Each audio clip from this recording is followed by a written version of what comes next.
On behalf of Black History in Action, we are ecstatic to welcome you all to our first season, like I said. Before I introduce this amazing panel you will hear from, I would like to give some thank yous. First of all, to Pastor Kit Eccles and the beautiful congregation of St. Augustine's for their partnership and grace in allowing us to use the church for our programming. We are very grateful. Secondly, to our sponsors and community partners, the Mass Cultural Council, Castle of Redskins, and MassQ Ball. We are very grateful to partner with you and host this prelude event ahead of the MassQ Ball 2025 Color. This year's ball takes place on October 4th at the Arnold Arboretum from 10 a.m. to 4 p.m. and you can learn more at themassqball.com. Lastly, I would like to thank Black History in Action for the honor of working alongside you to curate and produce the series. Black History in Action was established in 2020. Their work is in safeguarding legacy and renewing community through three main initiatives. Protection against gentrification through the renovating and investing in St. Augustine's as a space for Black exuberance. Research and reinvestment through their collaborative work with Northeastern University, and art and education through the exploration of performance loops and community partnerships. I encourage you all to check out the work and the resources in the back of the program to learn more about BHAG and consider joining us in our work. And now we begin. I am super excited to welcome up Parilla, dancer and choreographer, Cornell Coley, percussionist, Ifé Franklin, interdisciplinary artist, and Ashleigh Gordon, violist, and artistic director and co-founder of Castle of Redskins, for a conversation rooted in culture, intentional placemaking, and the beautiful connections that arise when you do. So please give a round of applause to welcome them.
Being here and spending your Sunday afternoon with us. My name is Ifé Franklin, and we'll get into that later. I was asked to actually say a prayer in the church, and then I don't want to say instead. What I would like to do is for us to call out the names of our ancestors, which is a divine prayer within itself.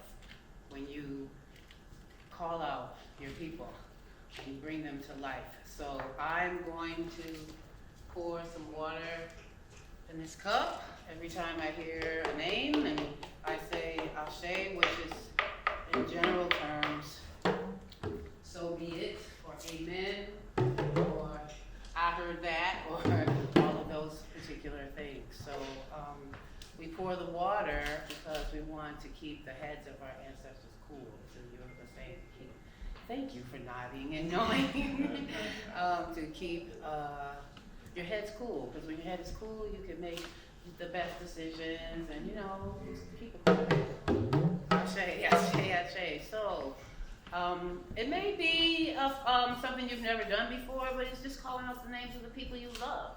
That's really, really it. So, I will start. We'll call my great-grandmother, Willie Mae McCain.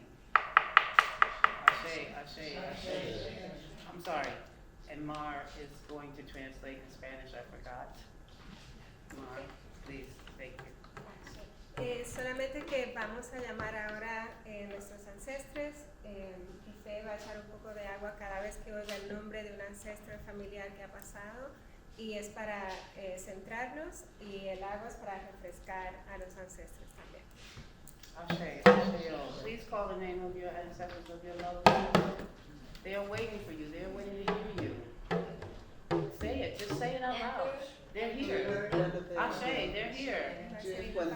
Ashe, say it loud. Lucy Ann. Yes, let them hear you. Yes. They love you. Yes. Yes, yes. Robert Stoll. Yes, let's go. James Andrew Brad and Franklin. Mildred. Ashe. Coley. Ashe, Ashe, Ashe, Ashe, Ashe, Ashe. Ashe. Oh, yeah. Yes. James Baldwin. Harriet Tubman. Yes. Lillian. Yes. Kimberly Collins. Let's go. The cup is almost full. Yes, Ashe. We must call the names of our ancestors. They are with us at all times. We are absolutely nothing without them. We are them. And if you want to get real about it, with every breath you take, you're getting closer to being an ancestor. So, for all the names, so that people will call your name. So that people will remember One you. day. Ashe. And what a beautiful sanctified place to do that, in this place right here. Ashe. Akiwawa. Olokole. Bring me home, conductor. Ashe, Ashe, Ashe, Ashe.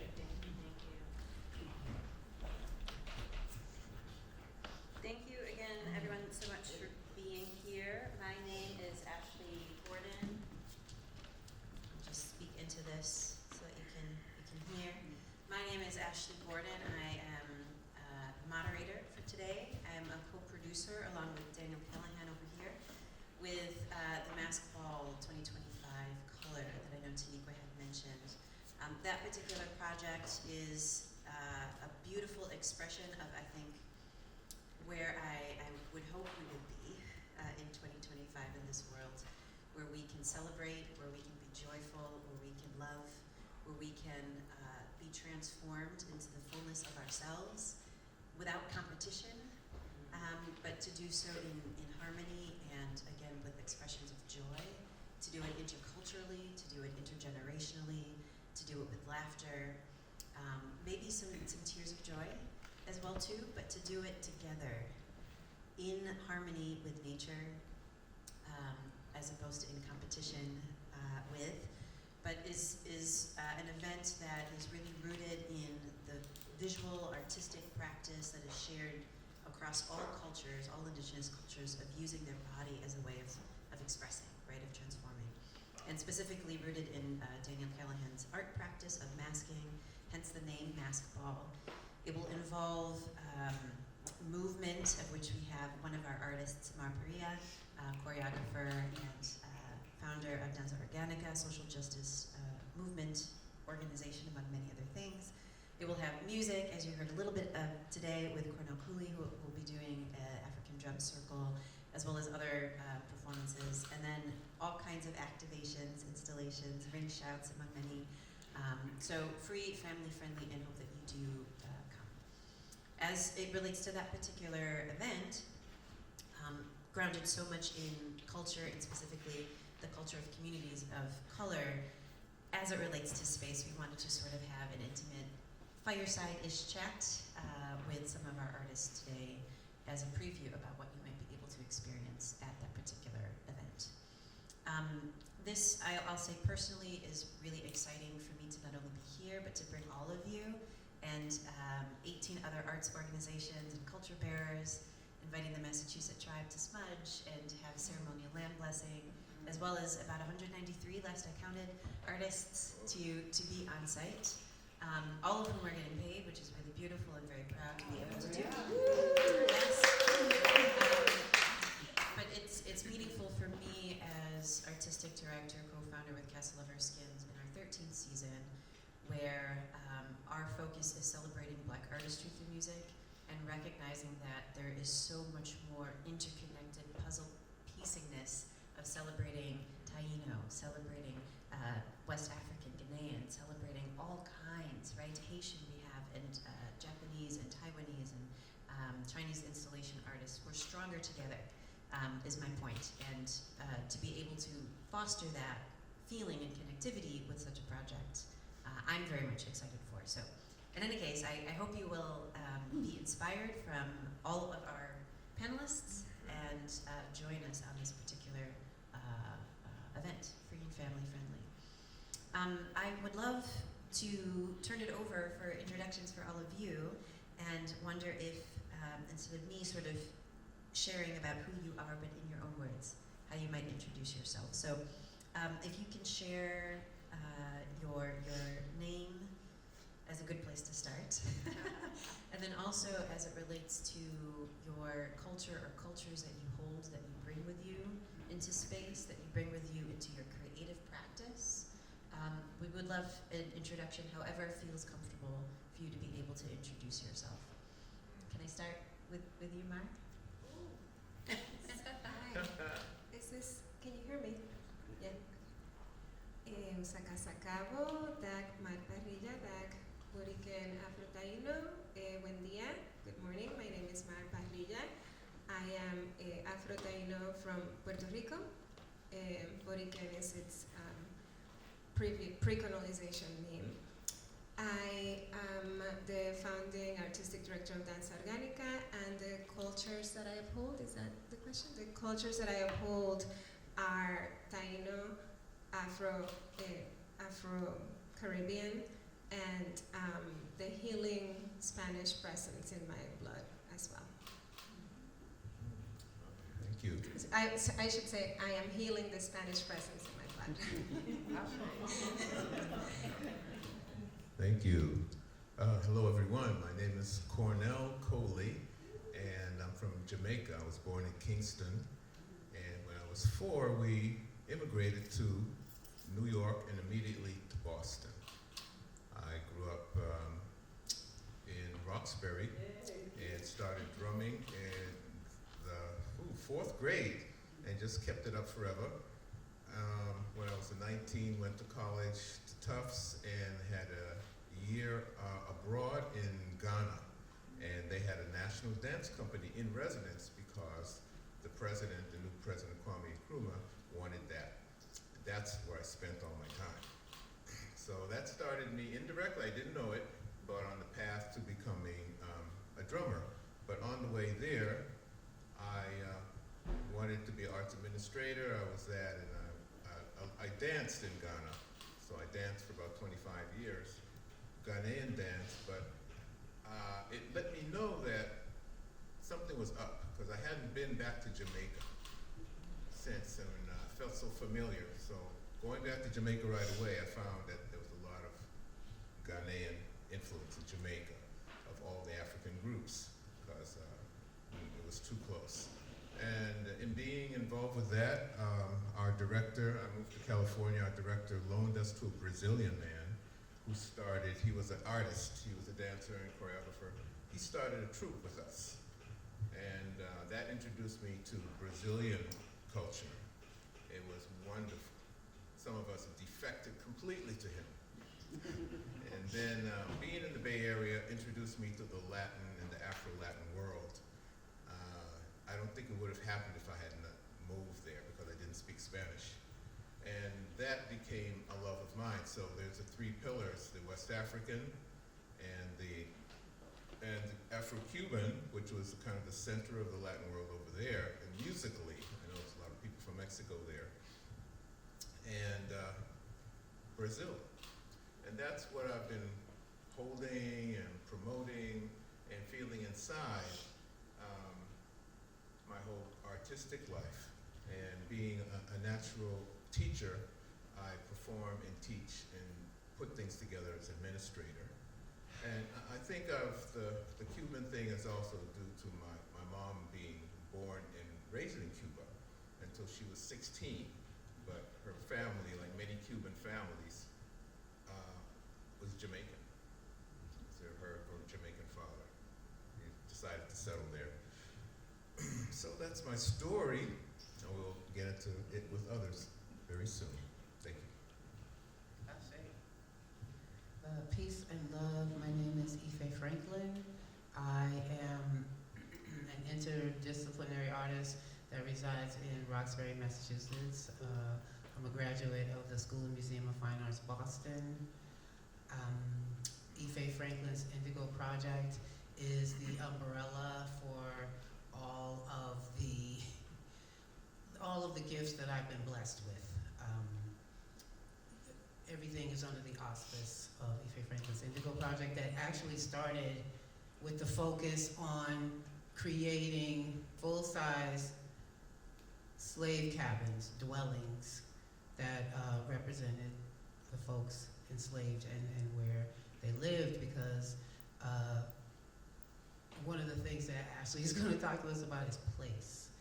Place is very important. The place where they lived is very important. A lot of people don't put a lot of emphasis or focus on the place where my enslaved ancestors lived. And these cabins they're monuments to them. They are monuments to them. They've never been able to live in the way that I want, like totally like in a field somewhere. They've never, one survives, actually. The Fitchburg Museum bought the very first one, but I'm Ifé Franklin. I'm the CEO, brain person, content creator, and all of that for Ifé Franklin's Indigo Project. And with my work centers on my southern upbringing. I'm originally from Washington, D.C., Chocolate City, free D.C. every time, 1,000%. And I spent all my summers in Virginia and North Carolina. So my work is very infused with that, and I'm becoming I'm much more comfortable with speaking about the hoodoo in my life, and how hoodoo is an individual practice that is comprised of, it's sort of like, I mean, if you have to think about it, it's sort of like I would say, I don't even really like this word, but a Creole practice, like it's this, elements from Africa, elements from the Christian church, elements, you know. And I'm understanding that I've been working with this frequency all the time. Like this is the frequency that's been guiding me, my ancestry and the spirituality that engulfs and inhabits that. And that's how my work is centered and fueled. Thank you. I might stick with you, Ifé, but Cornell, I don't know if I told you my family's also from Kingston. Did we have this conversation?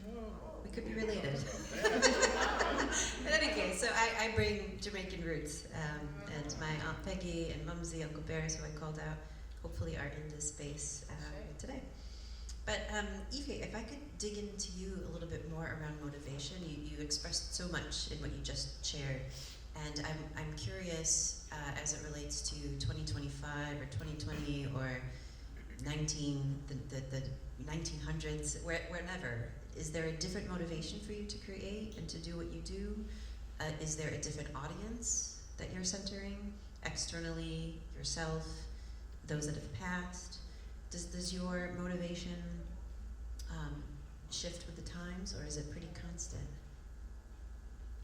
It's both. My motivation ebbs and flows. My motivation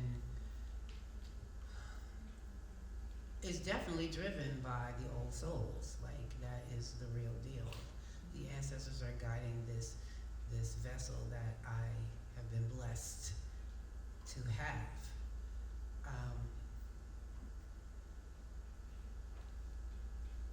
They tell me what to do and I do it, you know. And my audience, was that part of the question? Who is my audience? Or Sure, and who am I creating for? who you're creating for, why, if at all, that changes in 2025, has it changed, has it been constant? You know, what is the sort of driving motivation behind it? The motivation of my work are my people, are my ancestors, are the people who are here now. the past, present, and ultimately the future, because now I'm looking at this whole, looking at my work through an Afro-futuristic lens for this next particular project. But it's very interesting because, you know, like, who is the work for? You know? And I don't feel, my work is for my people, right? My people. And at the same time, I know I need to share the work. I'm not sure how to do that yet. I'm not sure how to do that yet. Because I do feel like there are spaces that just need to be for Black people, just need to be for BIPOC people, where we can get together and moan and wail and do what we need to do, as we did in the Hush Harbors. You know, we need those spaces. And that's why when I had my activation here in April, it was for BIPOC only folks. And I do, you know, I'm not trying to offend people, that's not, you know, that's not it. People can take offense, but we need that. We need that to heal. We need that to honor who we are. And I'm also thinking about, how do I share the work with everyone?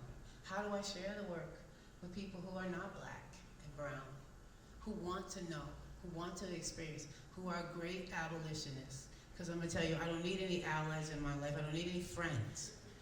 I need abolitionists in my life. Be like John Brown, okay? That's what I need people to do. And then, you know, we get, you know, a friendship will build, but that's the kind of energy that I need. Yet, I am thinking about, how do I share this work? And actually, MassQ Ball is the very first opportunity for me to share this work with not just my own people. And I have thought, oh gosh, how do I, and you know, my ancestors just tell me, don't worry. Just go and be your authentic self and share our lives, share our songs, share our music, share our gifts. You know, people need to see us, people need to hear us, people need to know that we were here, that we're still here, and that we ain't going nowhere. And I worried, like, oh, you know, because so many times, you know, white folks take the stuff and then they commodify it, and then you make money off of it, and And my answer said, that's not your problem. That's not your worry.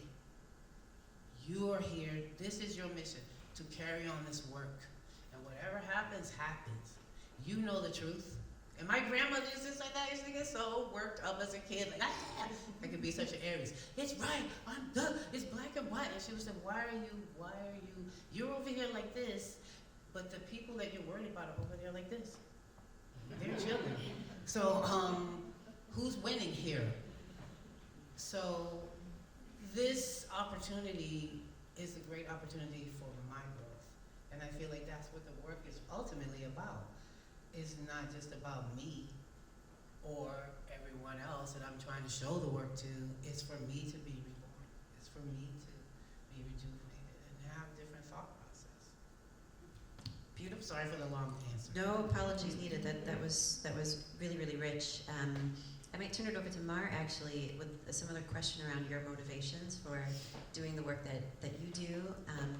Thinking along the lines with Danza Organica being a social justice organization, one of the projects that you had shared that you'll do at the ball, which is very, very personal. And if you could share with all of us sort of your motivations, have they changed, have they shifted, have they deepened, have they evolved for why you do your creative practice?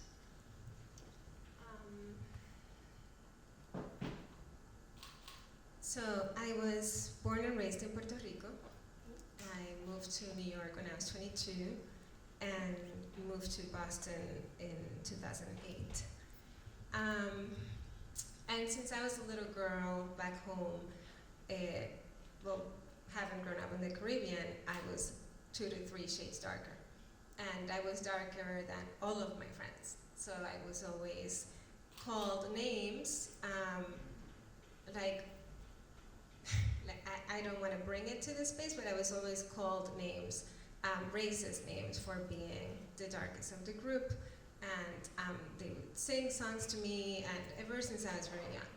And I would come home, and my mom is lighter skinned, my dad is darker skinned. And, but I couldn't talk to them about this. It wasn't a conversation that we could comfortably have or uncomfortably have, because they didn't have that knowledge. They actually wanted to protect me, and they would say, but no, don't worry, that's not, you're not black. And I was like, but mom, like, I am, like, she's like, no. And that was not making me feel better. That wasn't addressing the problem. Because I know who my ancestors are. I know my abuelas and my abuelos. And I see Yara Lisiaga nodding over there from Puerto Rico as well, a good friend. And there's a lot of racism in Puerto Rico. And even people might say, oh, it's not, there's all color. Yes, there are people of many different colors, but still, and with indigenous peoples as well. So ever since I was very young, I could feel the need. I felt the need to say something, but I was very, very shy. I was in a very Christian environment where they would not allow me to question authority. It was, I had to just be quiet, take it in, and that was that. So I would write a lot. And then when I got to college, and I kind of found ways to express myself, and like, I didn't even know these were things I needed to say until that, I got on I remember the dance classes in college is where I would start to express a lot of these sufrimientos or struggles, right? When I moved to New York, I moved to Brooklyn, and at the time the area was predominantly black, and I felt like I was home for the first time. I was like, oh, people look like me and are excited about me, and they're not, I don't feel racism everywhere I go. And New York was actually quite healing for me, and it is also where I did my master's in dance education and felt like a calling to do my Dance for Social Justice work. Which is why I founded Danza Orgánica. And because even in New York at the time, you couldn't really see the black and brown Puerto Rican experience on stage. You really didn't. And it is different from the African American experience because language and location and the diasporic experience, which we'll talk about in another later on. But so I started doing this work, always wanting to have people of color in my company because we could relate in the themes. And I would say when I moved to Boston, it was a big shock. Because in 2008, there weren't a lot of people of color on stage telling stories, particularly in dance. And I was very isolated. I really couldn't find a place where I could fit in, or that they would be willing to support my work and what I had to say. So I just started to go on my own with the same Danza Orgánica umbrella and started to spontaneous wasn't it. Spontaneous celebrations wasn't it. No. That's where we met, at spontaneous celebrations. Yes. And so I just felt the need to really to bring that work also to Boston, and some experiences that also came my way in Boston, propelled me to come strong with the work, to start the We Create Festival, which is a festival we do annually for highlighting the works of people of color, particularly women and gender non-conforming folks. And it has grown, the motivations have shifted because I also became a mother, and so with that came a lot of discrimination as well, which themes that I bring up in the work as well. And if we work with, we do a lot of community-based work, so depending on the communities that we're working with, the motivation, even though everything is always rooted in social justice, it might shift depending on the group that we're working with. Again, rooted in the quest for liberation for our peoples. Thank you, Cornell. I'll invite you, with all that you carry, all the different cultures and communities and geographies, what motivates you to do the creative practice work that you do today? Well, it's been a journey. I have developed a focus out of many things on supporting the culture, promoting the beauty and the strength of that diasporic culture I mentioned, and also moving to be more independent of the usual baggage that a drummer carries, and that's like metaphor, but it's also real. Because I suffer from being like a jack of all trades, really. It's that I have many interests, and what I try to do is not deny them, but make them all kind of work together. And one of those strong interests is promoting Black culture because, and I talked about the diasporic aspect of it, Black people as we have presence in Latin America, in South America, in Central America, even in Europe, and of course in the United States, and I just should say Canada. Well, we don't think about Canada much, but yeah, Toronto. And when I was in California, I had already been in Africa, but I was talking to a white woman in California, and she was doing most of the talking, and she knew so much about Black people, and it would just blew me away. And I felt like I need to learn more. And I felt embarrassed because I really didn't know so much about my own folks.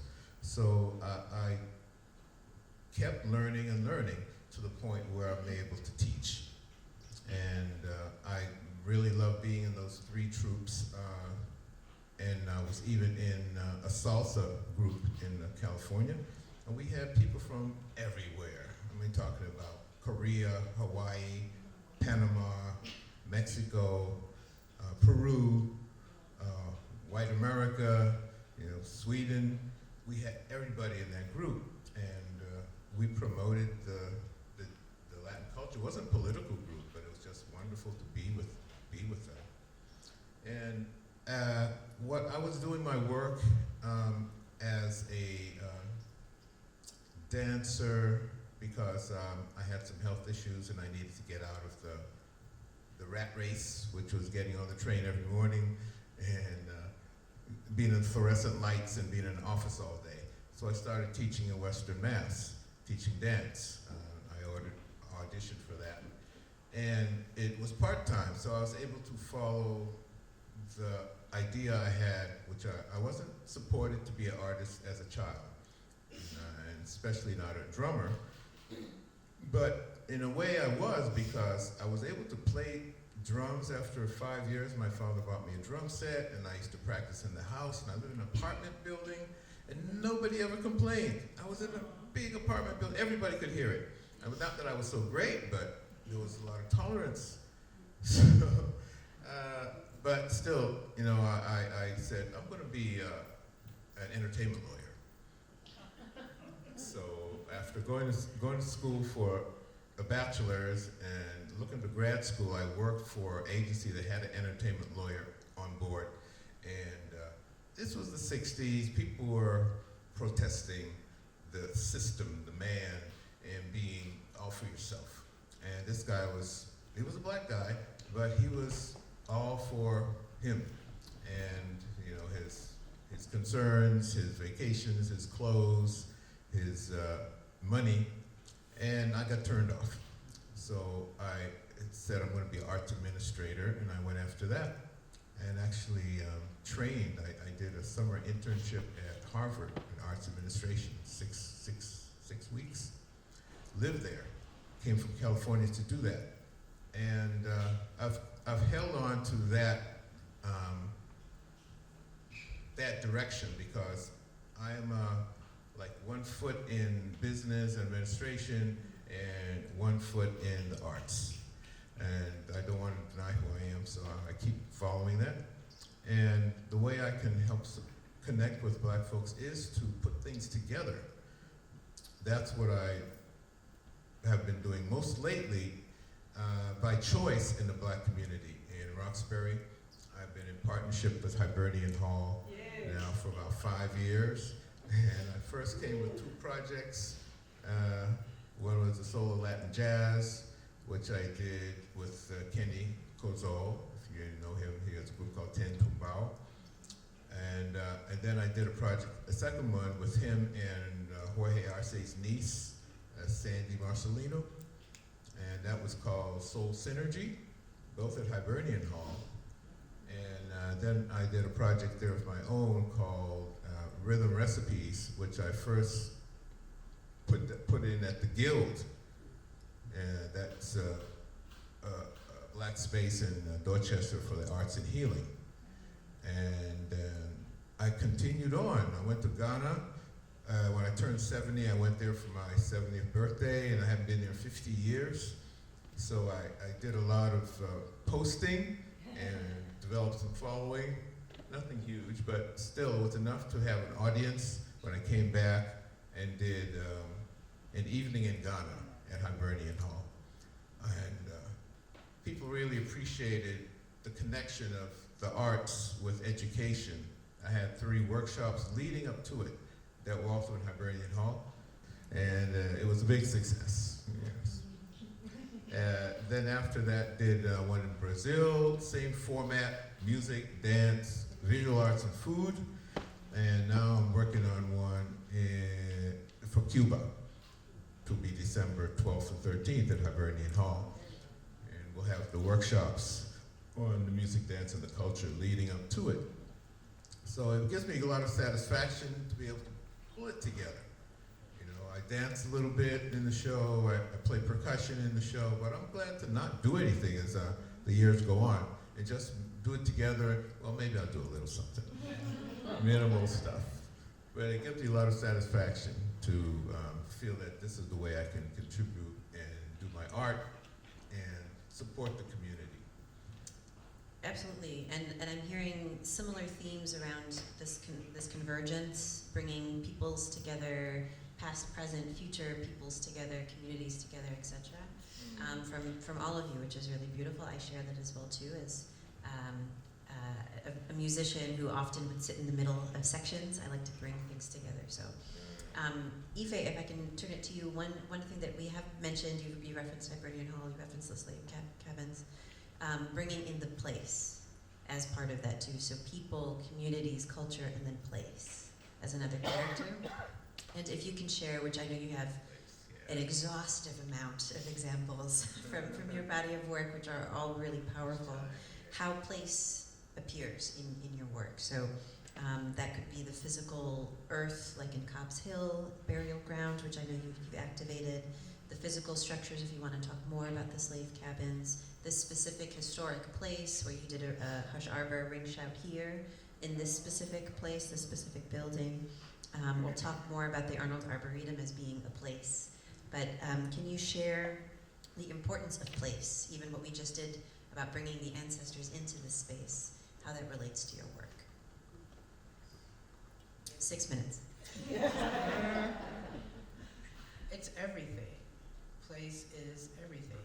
I couldn't do my work without a place.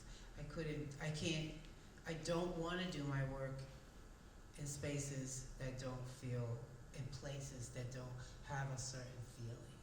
So place is connected to emotion, just as it is with anyone. And I thought about this question, like I went and I was looking on my Gmail and I was like, oh my God, place. Like it's such a huge river, you know, like I thought about it, because I'm so visual. It's like I thought about the word as a river, and then all the different things that we all do as tributaries to that river, right? This particular place, this particular place is so holy, is so divine. The vibration, the frequency in this place is, it just feeds my soul. Like if I need the place to feed my soul, and I don't know that until I'm in the space, until I have a certain feeling, until the hairs on my head, you know, until I can hear them. Like in this space, I can hear them.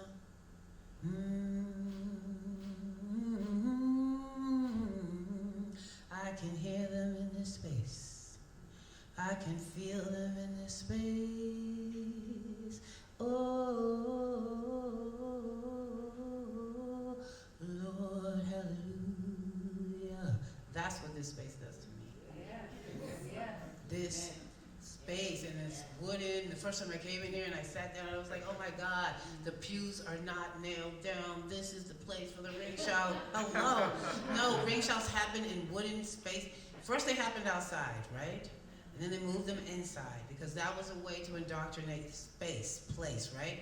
They had their space outside, they had their place outside, and then they were trying to indoctrinate them into Christianity, so they sort of just moved them in, and I guess part of the agreement was, we have to do okay, we'll come in here, and we will do the Christian cross, and then we're gonna move these pews, and we're gonna get to our ancestors the way we need to get to them, okay?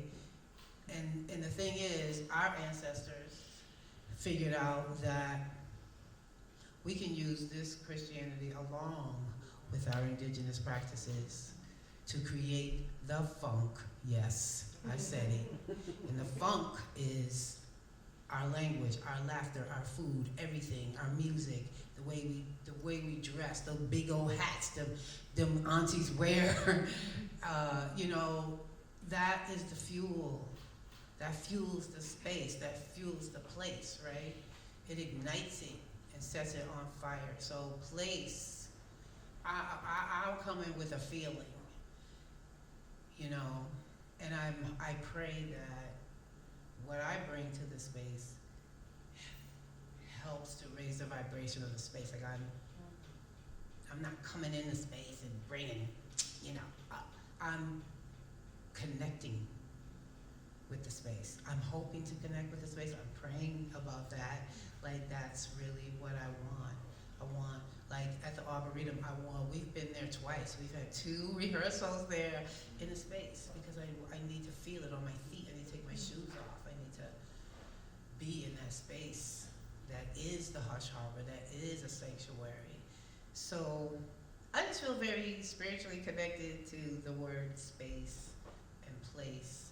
And then I thought about space and place, like I thought about the first thing I thought about was, okay, rooted. When I think about place, I think about being rooted, I think about sovereignty, I think about freedom. And then I think about how fluid space and place is, especially when my grandparents, like Southern black folks have an immigration story. The Great Migration is our immigration story. We immigrated from south to the north. So then this place wasn't okay for my people to be anymore. So then they had to go to another place. So place is fluid. It can be very, very fluid. And you take your culture with you when you go. So you are taking yourself with you and building, and now the foundation is here, but now you're building on top of that foundation. So I feel like that's what my work is, and that's what place is for me, is to build upon that foundation, and I'm learning that more. I mean, the more that I practice, the more that I am understanding. It's like I don't have a finite understanding of what I'm doing because it's always changing, and I'm really grateful for that. Thank you. Oh my goodness. Thank you, Ifé. That was beautiful, and I couldn't have scripted any of that. I mean, that is so, so profound what you just said, so thank you for sharing all of that. Mar, I might invite you, if anything that Ifé said resonated with you, and I'm thinking along the lines of the fluidity, so if you're not in the physical space, what do you carry with you to make, sort of recreate or hold or bring place and space? I'll be quiet, and I see the head nod, so what you got? Yeah, thank you for bringing that, the fluidity. I think, Ifé, when you, thank you. We got you. Oh, we love you.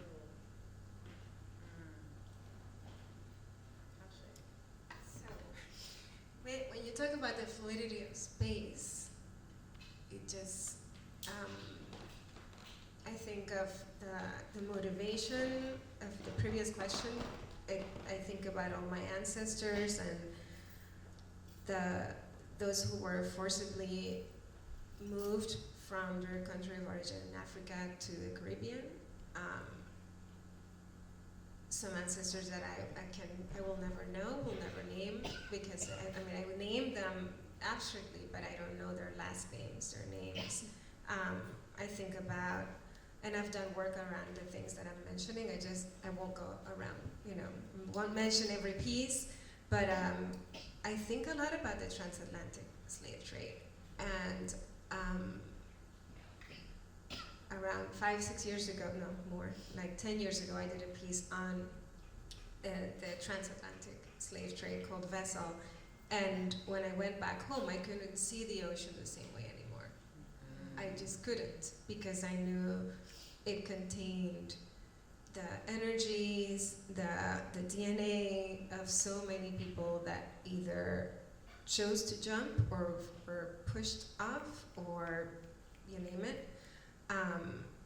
And the ocean is no longer the same after delving deeply into that fluidity of space and that history. I think when I think about space as well, I think about our indigenous peoples in Puerto Rico as well, and how many of them knew the land and had such a connection to the land and to the spirit, to nature, to the rhythms, just like birds do, right? And so when the Spanish people came and they were after them, people say Taínos are extinct, which is very much so not true. They killed a lot of people, just like they did here, right? Thank you, right? Yeah. But they knew where to go. So they would go to the mountains. They would go in canoes and go to other neighboring islands that would take them in. The word spread out that these folks were coming, right? So they were also not, well, at the beginning, some of them might have been surprised, but eventually it became like they knew what to do. When I think about space, I think about the diaspora, which is where I am now, living here. At the beginning, when I moved here, I remember how I felt awful. I was like, I'm here for the opportunities of at the time, and this is the government that oppresses my people. This is the government that has it keeps us still as a colony. And then I said, well, what can I do from the belly of the beast? How can I turn this around into an actual opportunity for social justice? And so that's why my work also speaks always about, I would say 90% of my work talks about the history of my peoples, or through the history of other peoples, like indigenous peoples from this land that I also work with, that we can relate with the history of colonization. And I think when it comes to like bringing it to the Arboretum, we're gonna do a piece called Cañaveral, and I am for the first time, there's a strong presence here. It's her, okay? Yes. The lady behind you, the lady over here, it's her. So my grandmother was a medium, and that's the mother of my dad, who passed in 2023. And the piece that we're doing in the Arboretum, Cañaveral, which means plantation. My dad grew up in a sugarcane plantation in Puerto Rico. He was one of 19. He was the water boy. And the piece that I'm bringing to the Arboretum is that piece dedicated to him. And I am moving next week, and as I was going through my belongings, I found La Libreta de Jornada of my grandfather. I don't know how to say that in English. Maybe somebody here can help me. It's like the punching thing, Yeah. So the masters would keep record of the names of each worker. Yeah, but Yeah. It's a ledger, right? It's like a little they book. would punch holes in it. Yeah, so Yeah, all yeah. the workers and the hours they worked and how Yeah. much they paid. And I found the one that has my grandfather's name and the hours, and and also like a book that my dad had from like all the herbs from Puerto Rico that are healing herbs. So all of these things coming together as I bring this work to the MassQ Ball. So space is very much so present in my life, always, and right now even more so with all these transitions and changes that are happening in my life, but also I think in the world. So, yeah. And thank What you, time Ifé, is for your- the fluidity of space. I'm bringing that. What time is your piece at MassQ Ball? Because I want to make sure that I'm done so I can sing. We'll talk We're about in that. the 2 to 4 block. Oh, okay. Yeah. Awesome, thank you. Full lineup you can find online, things like this for timing. Oh, sorry, can I add one more Absolutely, thing? I please. forgot that as I was doing that search of things in my house, I also found my father's poetry that tells all the stories of him growing up in the plantation. So that will be part of the piece as well. You're very much bringing the physicality into a new space, but the same essence, right, is really preserved there. Cornell, do you have thoughts, either reflections on anything that's been shared or your own relationship with place, whether it's physical or in memory, as it relates to your work? It's made me think deeply about space. I feel like these two artists on my left and right are using space well and claiming space. And I feel like I'm in search of a space a little more permanent than what I've had. I've been in many spaces, some for years, some just for a night, in terms of being an artist and being part of a group or doing it myself. And for example, my first arts job was in Berkeley, California. I worked for a theater-funded program called Common Arts. And we had an office space in a building, a simple building, where we created the ideas and whatnot, but then we went out into the community and did our work, but we partnered with this organization called La Peña. And that's further up in Berkeley. It's pretty well known. It's a combination of performance space and restaurant. And I always thought that it was also a refuge for people who were immigrating newly to the area. So to me, it was kind of like a Latino Underground Railroad stop. And we created the mural that still sits up top there. Our visual artist did that. It's a guitar and someone playing on hands. So that was one of the first places I thought of as a space for us to do the work. But it had a lot of meaning because of what it did for people's lives. And that was a step up from my first attempt to produce anything, which was in the church across the street from my house.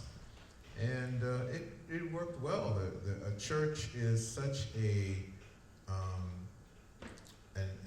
place to assist. It's there to assist the community, not to make money. And we weren't doing anything of a particular religious order, but we were putting art in there. We had art that was already created. Like there was this film of the Alvin Ailey Company back from the early days when Ailey was still dancing in it. And we put that, I put it together, and we promoted that film called Memories and Vision. I borrowed it from the library for free. It had Sarah Yarborough, Dudley Williams, Judith Jameson, Ailey, everybody was dancing that day. It was great. Then we had a film with what we call Smell Around. Les Blank did a film on the wild Chapatulas from New Orleans. And he came personally to the church and cooked red beans and rice and fanned it into the audience. And called it Smell Around. Sense Around. And that was, for me, a beginning of a journey of producing stuff and finding space. And I'm able to reflect on the importance of spaces. And just to give you two more examples, what kicked off my work at Hibernian Hall was something I felt I wasn't able to repeat because the space was different. Hibernian Hall was a different kind of space. It needs to be shaped into a space. Like when the Huntington Theater comes in and they do the August Wilson plays, they take over the space for a week. They bring in a crew and they build a set. It's very expensive, but it transforms the space. Now I've seen similar transformation done for, it always costs something, but it didn't have to be as expensive as it. And I used to work with a Haitian artist, and we would transform spaces because I had this example. I was his manager, stage manager, his lighting person, and we transform a cafeteria into a space. And we did it many times at the Strand. Strand was, I haven't thought of that in a long time. It's a great space.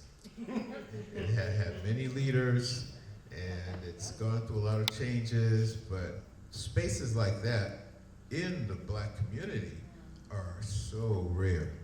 And I'm glad it's still kept up as well as it is. It could be better, but last thing I'll say about space is Dance Umbrella used to be an organization here. Everybody know them? Yeah. Well, they, to me, are the ones who pioneered producing organizations not feeling they had to have their own space. They would go, Dance Umbrella would go and put their shows up in different spaces all around town. And nobody was doing that. And then now you see it's happening all the time, everywhere, because it's a better move if you want to be able to sustain yourself. And it kind of goes contrary to feeling you need to have a space of your own, but it's important that we have adaptability too. And just to go back to the show I did in the Guild, has anybody been to the Guild? Well, if you haven't, good for those who've been there, but if you haven't been, it's a healing space, a Black space, a healing space, and a performance space. And the community contributed to making it so because it used to be a truck garage. It was big enough to hold trucks, and it had 2 huge rooms and a few rooms off to the side.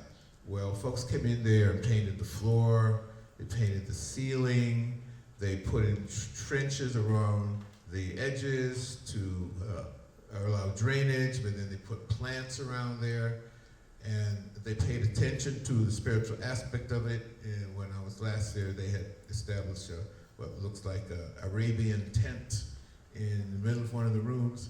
But the thing was, it made our show, the background of it made our show special. It was just a magic that it gave to the space, and that we couldn't recreate in Hibernian Hall without spending a lot of money. So you wouldn't see that space, the show we did in Hibernian Hall. We spent more money on that show, but it didn't have the magic that the first one did. Thank you for that. I'm hearing about transforming space and that community involved being able to help with that transformation of space. You've all have sort of alluded to this next question about what you're bringing to the MassQ Ball, October 4th. And I have sort of a lengthy question about that specific place and maybe how you're imagining your art can transform that specific place. So a lengthy question.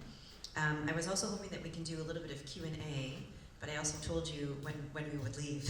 So it might be informal over coffee, and I think I see a coffee cake back there. Some informal questions if you have with our audience. But to think about the Arnold Arboretum, I have to set a context, so bear with me before we get to the question. But related to the ball, you all will be performing at the beautiful Arnold Arboretum. Anyone has gone there? Just a quick raise of hands. Most of us, I see. Okay, great. So the Arboretum is a 281-acre nature preserve. Specifically, you all will be performing in the conifer section. Another raise of hands. Another conifer section. Okay. The conifers, they're known for their healing properties. So in various indigenous communities, the bark was used for medicinal purposes. And the conifers are really tied with this idea of longevity and also care. The landscape allows attendees to engage in the mental, emotional, and physical health benefits of Shinrin Yoku, or forest bathing, while simultaneously promoting equitable access to green space among BIPOC residents. That's sort of our reason for being in that specific space as co-producers of that upcoming event. Also, in 2022, Harvard University shared findings outlined by the Presidential Committee on Harvard and the Legacy of Slavery. The findings relayed a major benefactor, that being Benjamin Bussey, made his fortune trading goods produced by enslaved people. They also noted the close ties some instructors at the Bussey Institute, which was a college for biology and genetics, had eugenics movement as their practice. Today, after a 2-year campaign by resident activists and organizations, what was named Bussey Street is now renamed Flora Way to pay tribute to Flora, an 18th century black woman who was enslaved and lived close to the area.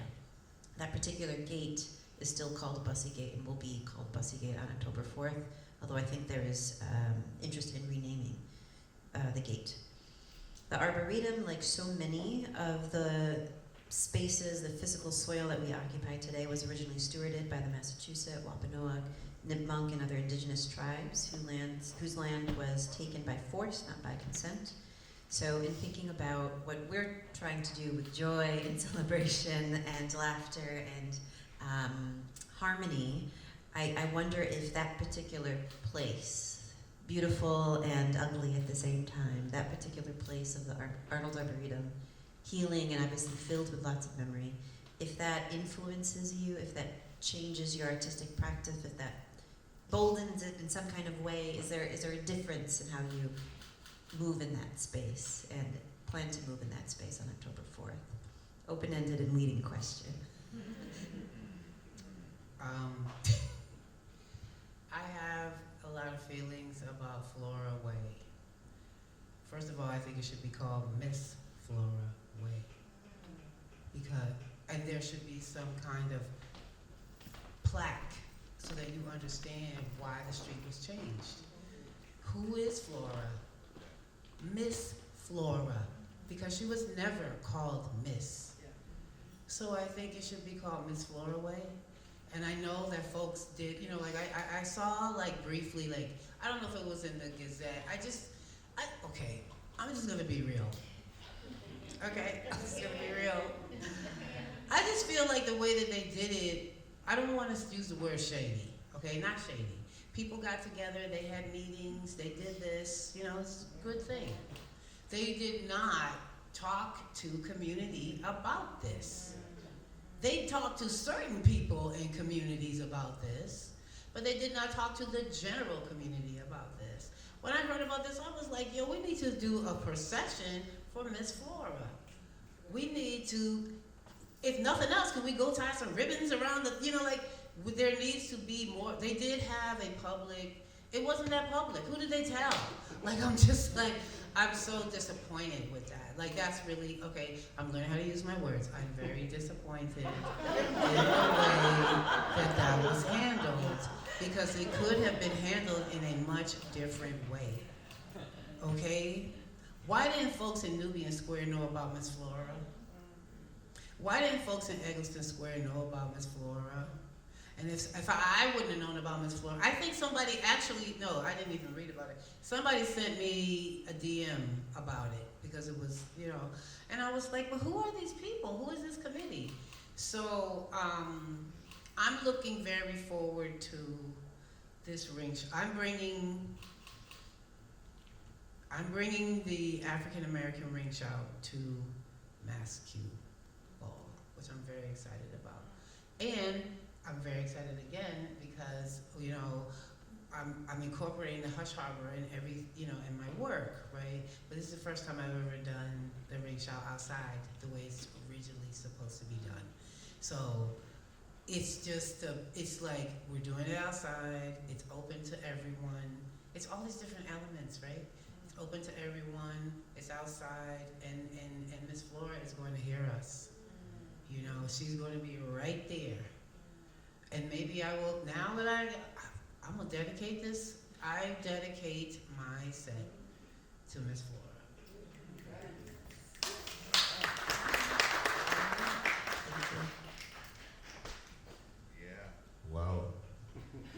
The whole thing about being in nature is a place that I really appreciate being when I'm doing a drum circle, because that's part of the original intention of drumming, to connect with the bridge between the people, the spirits, nature itself. And I want to acknowledge that connection and bring the ability to access that to people who do it. Because, you know, when you facilitate a drum circle, you're not the expert that knows everything, you are the guide. You're the person that allows them to build their contribution to the rhythm. So you get out the way if you need to get it started. Sometimes you don't even need to get it started. You can make sure that it doesn't crash. If it seems it could continue with a little nudge from you, or sometimes it needs to stop and restart. So what you learn over the experience, from the experience over the years, is to know which moment it is. So I'm looking forward to that, because every time it's different, as you can imagine. I don't know if anyone will bring a drum with them, probably not. So I'm prepared to have, you know, a real variety of drums there. And that means kids too, and it means making possible for people who have arthritis, problems with their nervous system, to play with using mallets. So it's all good, you know. You don't want people to feel left out. Thank you, Cornell. A little singing won't hurt either. Mar? I think I'll uplift both of their answers in that I also didn't know about Flora. And I know wherever we go in this country, there's a history that we don't know. There's a story that they're trying to hide, and that needs to be uncovered and shared as part of the healing of our people. So, first of all, if you haven't been part of Ifé's Ring Shouts, you have to. It's incredible and very healing, and I'm all for it. I hope I can be there too, by the way. And what we're bringing, the story of the cañaveral, inspired by my dad and many plantation workers in Puerto Rico, sugarcane. I've never done it outside. Oh, actually, I did it once for a dance film, but I'm gonna bring it out with other scenes that bring the poetry, and there are some machete sequences, and to do this work also in a place that when they were in the plantation, they were under like el calor intenso, the intense heat. They couldn't really appreciate their surroundings while they were working. So I'm bringing an aspect of like healing and beauty to these ancestors that were not able to appreciate that. And I think in general, everybody, when we go to the MassQ Ball, a place that is gonna have so many incredible offerings and opportunities to be in community, in nature, regardless of, I know there's a lot of hurt and pain in what colonizers did to nature as well. And I think it's up to us also to like help heal and transform that with joy and with presence and being in community. Beautiful. All of this so well said. And I'll also just share from 10 to 4, again, free, family friendly. We have postcards and you can take more information. The full lineup, this is only 3, if you could imagine, out of 18 artists and organizations that will be there. There will be a meditative, slow walk around land art with singing bowls, so you can have a healing journey. The Wellness Collaborative, of which we have one member here, will be leading intentional offerings of pine cones to the earth as you enter into this new space and see this ring shout after you've had your ceremonial land blessing with the Massachusetts Indigenous Tribe and drumming with Cornell. So please do come. There'll be an 8-foot bamboo cube that you can offer flowers to, and giant water spiders and an earth earthen portal filled with blessings that you can bathe under. So I don't know how much more I can share and invite you and tease you to come, but the idea of bringing healing, joy, all hands on deck to be part of art making and art celebrating, fundamentally human, right? Celebrating our humanhood and the binds that ultimately tie us together. So I think we'll maybe end here. And again, some informal Q&A with all of us, with some delicious things in the back there. And thank you all again just so much for coming. Parilla, Cornell, Coley, and Ifé Franklin. Thank you so much. Okay, thank you.